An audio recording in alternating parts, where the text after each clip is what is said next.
今天我们来做个咸菜蒜茄子。我们先准备2、3个长条的茄子，或者你买那种小茄子都好，都是非常好的。大蒜1头和一点盐。然后呢，我们还需要准备的是香油，稍微多放一点香油更好吃。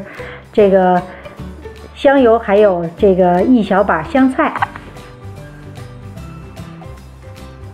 喜欢吃辣椒油，我们也可以放一点辣子，准备点辣子。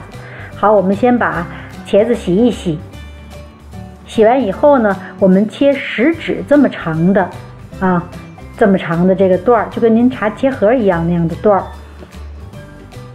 切好段儿以后呢，我们把它码放在盘子里，然后我们点火做锅，我们要这个上蒸锅去蒸。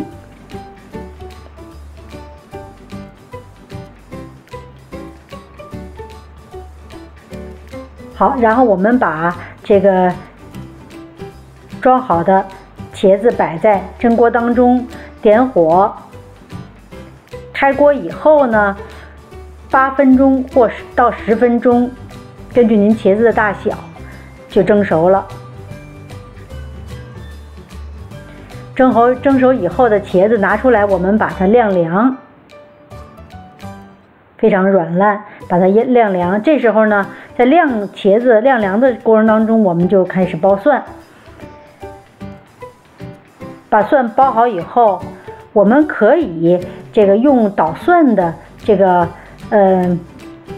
捣成泥更好。如果您没有这个捣蒜的，我们就用刀切也可以，切成小蒜末也可以。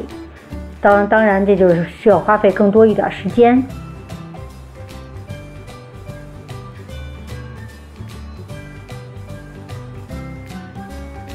捣成蒜泥呢，就更入味儿。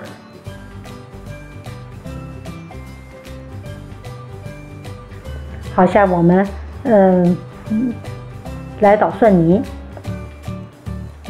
我是用这2种方法来告诉大家，都可以哪种方法都可以。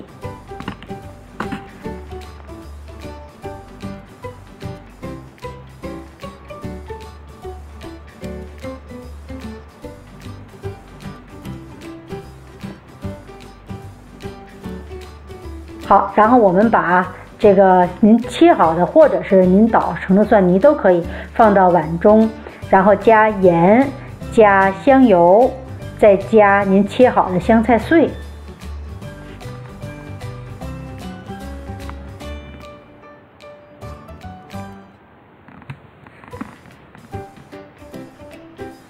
然后我们充分的去搅拌均匀。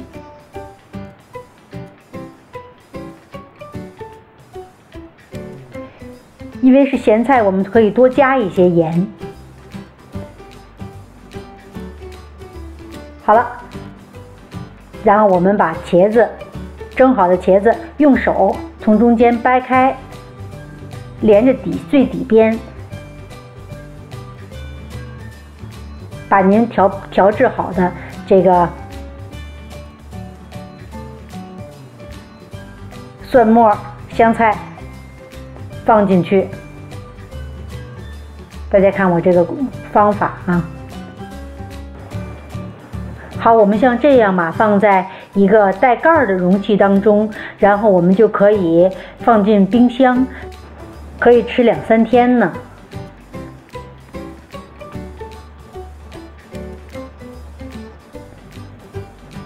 因为现在呢，我们不经常吃咸菜了，所以呢，不经常做这种腌咸茄子，所以呢，我们就是也尽可能的就是保鲜时间稍微短一点，盐不要放太多，这样对身体还更好一点。不管怎么说，它也是咸菜，所以我们不要多吃。喝粥吃上一点，真的挺好的。